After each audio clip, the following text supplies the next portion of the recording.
Fala galera, beleza? Bem-vindos a mais um Direto do Forno e hoje com assunto quente. Com certeza você viu nos últimos momentos dessa semana toda a discussão em torno do decreto do Bolsonaro que iria privatizar o SUS.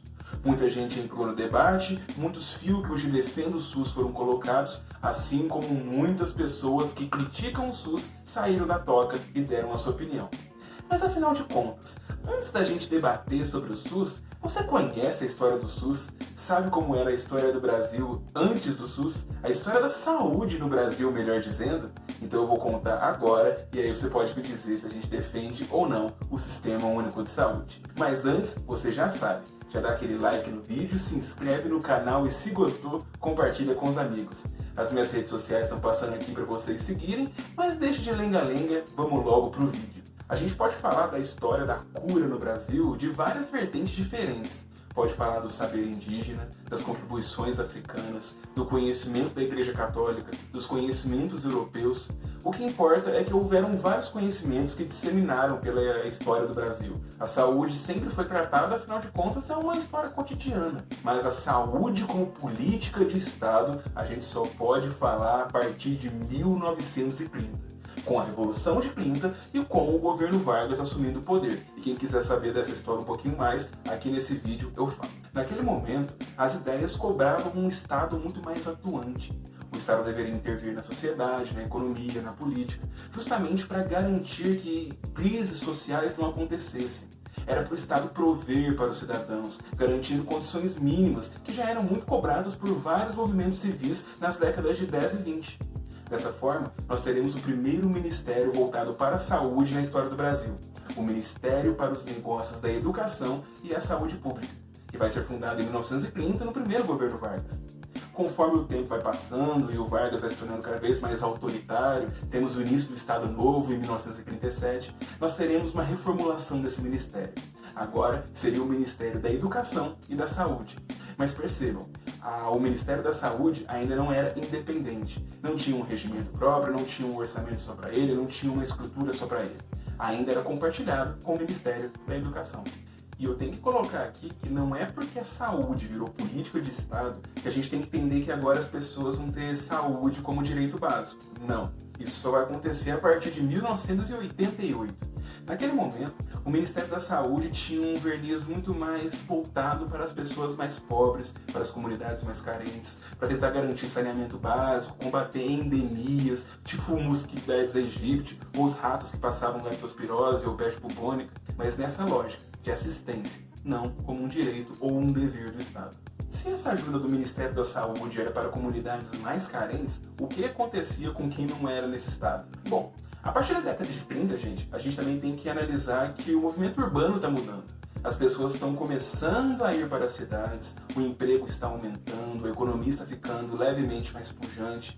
E dessa forma, a gente já tem uns contratos mais formais de trabalho, principalmente nas capitais, nos grandes núcleos urbanos. Não quer dizer, claro, que a gente vai ter uma carteira de trabalho bonitinha, isso ainda vai demorar a vir. Mas no começo, com nossas formalidades de trabalho, contratos de trabalho de fato, nós vamos ter o começo e a proliferação dos institutos de aposentadoria e pensão, os IAPs.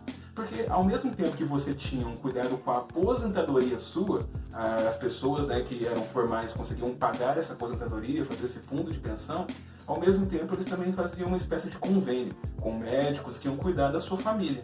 Dessa forma, as pessoas que tinham trabalho, estavam próximas às cidades, já tinham uma situação mais formal, acabavam então se aproveitando desses IAPs e garantindo dessa forma um cuidado para a sua família.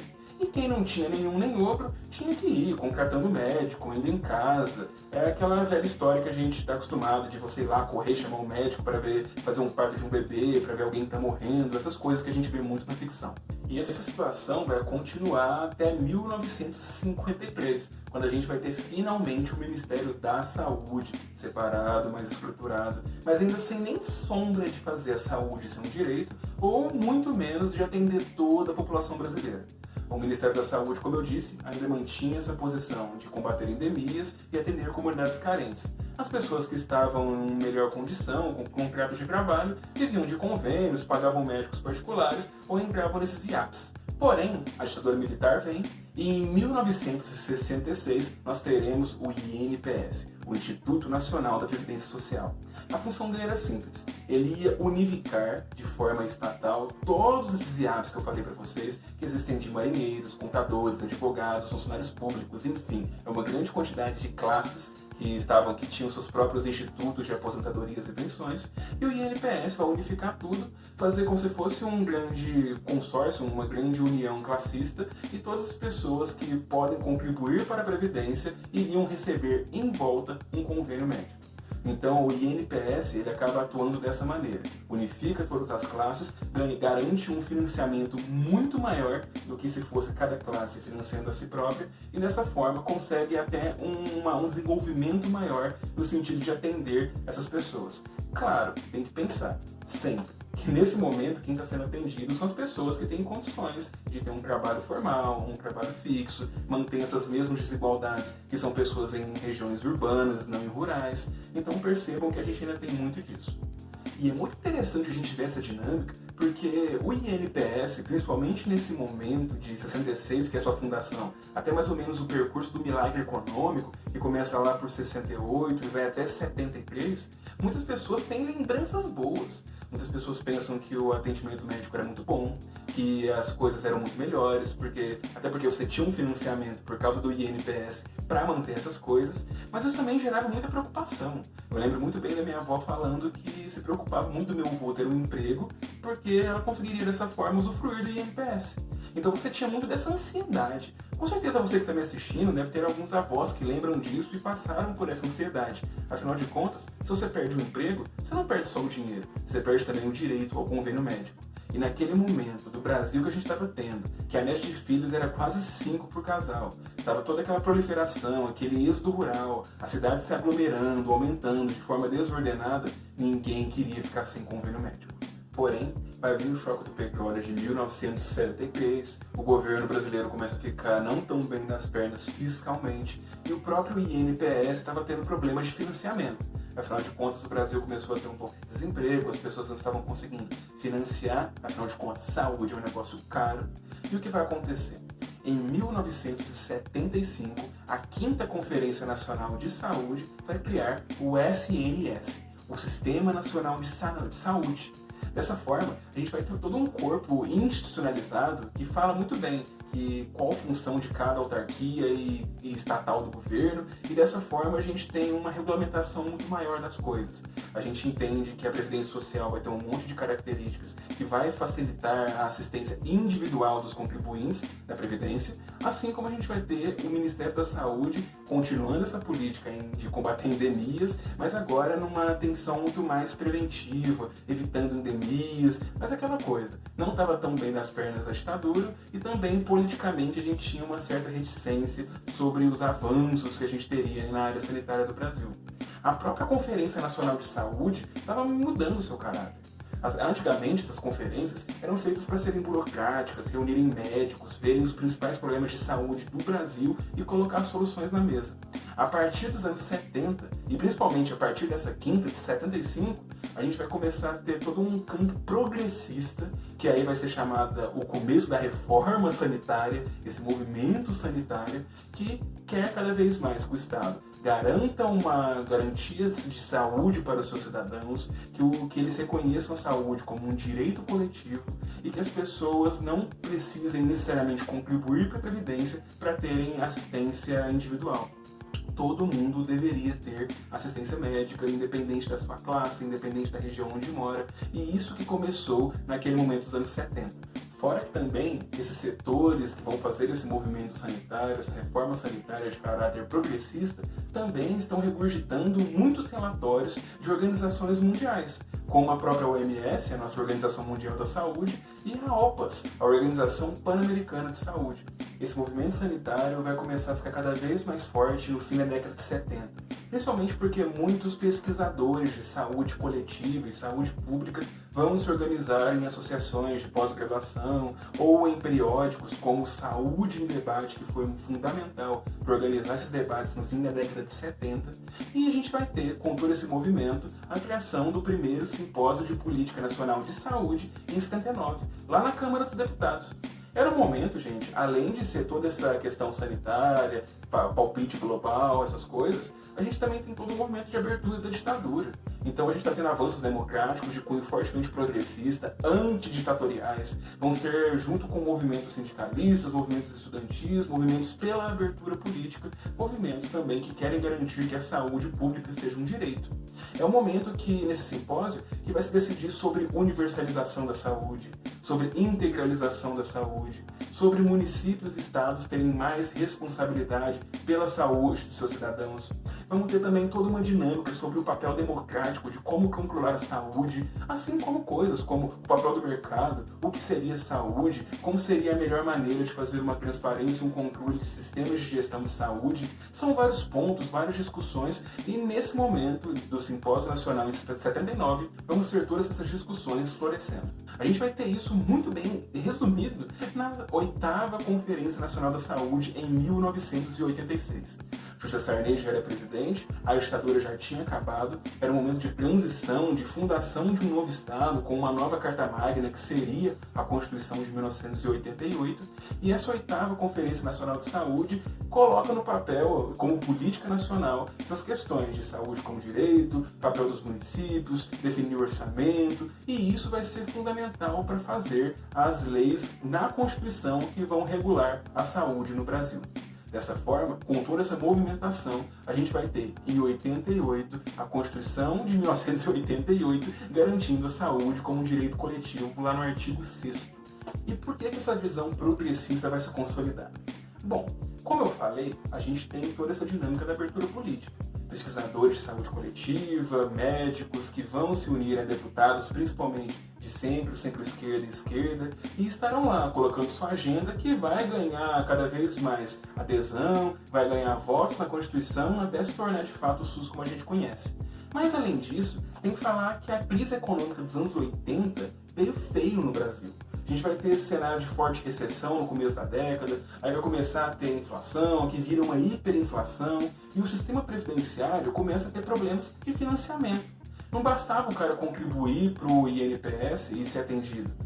O orçamento está ficando muito fraco, a população tinha aumentado, não tinha como adequar, e como eu disse, a saúde é um negócio caro. As pessoas não conseguiam fazer esse financiamento.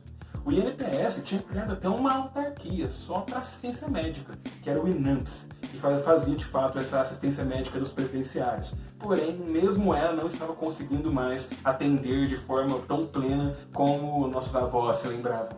Dessa forma, começa a ter toda uma adesão ao Estado, assumir a saúde como uma questão pública e colocar todo o seu orçamento à disposição dessa causa, e ao mesmo tempo a gente tem todo um certo descrédito, principalmente da população, que está cada vez mais insatisfeita com os serviços de saúde ofertados pelo Estado do jeito que era. Também tem que lembrar uma coisa, nem todo mundo tinha trabalho formal. Com crise econômica, muita gente fica desempregada. E a saúde, como é que fica? Então percebam, é essa toda a argumentação que a gente vai ter em vários grupos, principalmente na maioria, até porque vai fazer essa concretização, a gente vai ter a criação do SUS na Constituição de 1988, e a gente tem que ter essa noção que são vários grupos que discutiram durante a Constituinte e continuarão discutindo até depois da criação do próprio Sistema Único de Saúde. Até porque a gente não tem apenas uma questão da saúde ser um direito. A própria organização do Sistema Único de Saúde, de fazer a municipalização, os municípios cada vez mais assumirem funções de saúde, assim como questões próprias de financiamento, o papel da medicina particular, como é que ficaria tudo isso. Então o SUS já tinha muitas críticas, muita gente que não queria que fosse para frente, mas é aquilo, são vários grupos, é todo um processo, mas o SUS acaba sendo criado, pelo menos na Constituição. Ele ainda não foi regulamentado. Isso ficaria a cargo do primeiro presidente civil pós-José Sarney. E acreditem, quem vai ficar nesse cargo vai ser Fernando Collor de Mello. Um cara que tinha justamente um discurso de reforma do Estado, de abrir economia, de que o Estado não deveria ser o provedor de coisas. Então, é justamente uma grande interrogação interessante. O Collor tem sim essa verniz social, mas ele era um cara que queria diminuir os gastos do Estado, diminuir as responsabilidades do Estado, adequar o mercado a essa nova dinâmica que ele estaria representando, e os SUS vão combinar que tem alguns asteriscos, né? E aquela coisa, saúde pesa. Eu estou sempre reafirmando isso porque a principal dificuldade do SUS é como ele vai fazer para manter o acesso à saúde de uma quantidade absurda de pessoas que moram no Brasil. Agora, não seria o atendimento apenas ao contribuinte, seria a todo mundo que paga imposto, ou até que não pague. Você é indigente, você tem direito à saúde. E nisso é difícil fazer a gestão, mas o Collor acaba pegando esse abacaxi para ele e ver como é que faria. A gente vai ter muita discussão no governo dele, muitos processos de partidos mais à esquerda que querem pressionar para ele aprovar certinho do jeito que eles querem, muitos setores mais à direita, que o Collor se identifica mais, querem cortar um pouco as asas do SUS, não dá tanta responsabilidade para o município, não dá tanto dinheiro assim. Então a gente vai ter toda essa disputa, mas que no fim do ano de 1990 vai se converter na Lei Orgânica da Saúde, a Lei 8080/90. E é isso, galera. Antes da gente debater Bolsonaro, antes da gente debater o que a gente tem que fazer com o SUS, ainda mais em ano eleitoral que estamos, é muito importante a gente entender a história do SUS. E principalmente entender que a gente não deve falar necessariamente avanços ou retrocessos para qualquer coisa que a gente fala de saúde. De fato, com o passar do tempo, com o SUS, a gente vai ter muito atendimento. Vai ser uma coisa realmente revolucionária. Vão ser atendidas pessoas em todo lugar do Brasil. E aquela coisa, variando qualidade, variando gestão, mas a gente vai ter uma abrangência muito maior, até porque é dever do Estado garantir a saúde para as pessoas. Mas aí a gente tem toda essa dinâmica de críticas, a questão fiscal, a questão de como a gente pode fazer com a gestão desse sistema, se a gente pode cada vez mais incluir o setor privado, seja por organizações sociais sem fim lucrativo, seja por parcerias públicos-privadas. Então assim, tem toda uma dinâmica e por isso que eu não gosto de falar avanço ou retrocesso, porque querendo ou não, é um processo. Um processo sempre depende de referenciais. Tem pessoas que acham o SUS uma coisa maravilhosa, tem gente que odeia. Tem gente que na hora que ele foi criado, o sistema de saúde, né? Teve gente que odiou, teve gente que amou. Então por isso a gente tem que ter sempre essa noção. Avanço ou retrocesso? Para quem? É melhor falar do processo, entender como é que foi feito, todas as discussões estavam na mesa, porque querendo ou não, a gente pode fortalecer esse sistema, a gente pode melhorar o atendimento de saúde para as pessoas, a gente pode fazer com que muita gente seja atendida de uma melhor qualidade possível, com mais medicamentos, mais cirurgiões, mais profissionais, enfim. Toda essa dinâmica que a gente tem que decidir, porque afinal de contas se trata também da nossa saúde. E a gente não pode ficar num caminho binário de avanços e retrocessos. É entender como as coisas são e tentar ver como elas podem melhorar, sempre passíveis de crítica. E aí eu pergunto para vocês, falando em crítica, o que vocês acham do SUS? A gente tem que defender com unhas e dentes? A gente tem que acabar com o SUS? A gente tem que melhorar o SUS? O que vocês acham? Deixem aí nos comentários. E com isso, galera, muito obrigado pela audiência e vejo vocês na segunda-feira. Até lá!